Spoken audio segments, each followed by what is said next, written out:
letošnjo selekcijo je začelo skupno 35 kandidatov in kandidatk, od tega je bilo na začetku 8 kandidatk predstavnik ženskega spola.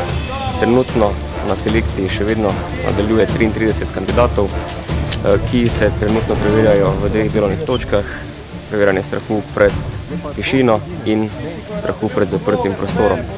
V nadaljevanju bomo na selekciji izvajali aktivnosti nočnega pohoda, bivakiranje v terenskih pogojih in za jutrišnjim dnem se začne prvi dan celodnevnega pohoda z delovnimi točkami. Na teh delovnih točkah bodo kandidati izvali različne naloge, od voditeljskih ovir, psiholoških preverjanj do nekih nalog preverjanja kompetenc in splošne motorike. Danes imamo bolj adrenalinski dan, imamo premagovanje strahu pred višino, ker nikoli prej nisem imel vojaškega treninga oziroma nisem bil na nekakšnem usposabljanju, je precej to vse novo zame, vendar so inštruktori strogi, vendar pošteni, delujemo kot ekipa in verjamem, da nam bo vsem skupaj uspelo.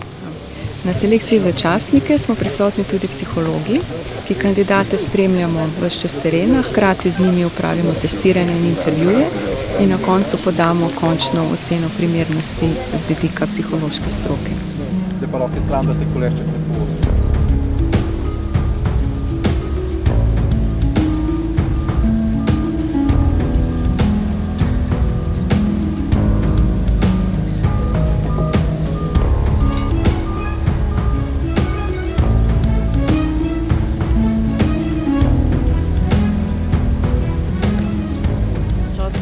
Sem se prijavila zato, ker bi rada malo bolj razgibano delo, da spoznam sebe na višjem nivoju, ter da tudi nudim drugim ljudem svoje znanje, ki sem ga pridobila šolanjem. Na selekciji je bilo zelo zabavno, je zanimivo, naučila sem se dosti novega, pa tudi dosti strahu sem premagala, naprimer plezanje.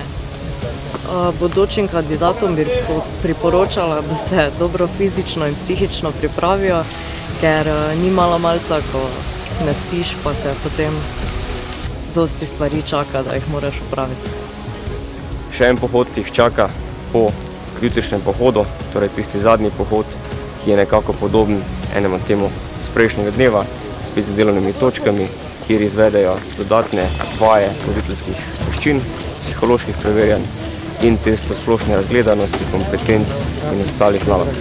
Ko bodo to uspešno zaključili, bo selekcija za 32. generacijo šole za častnike končana in upam, da v čim večjem številu.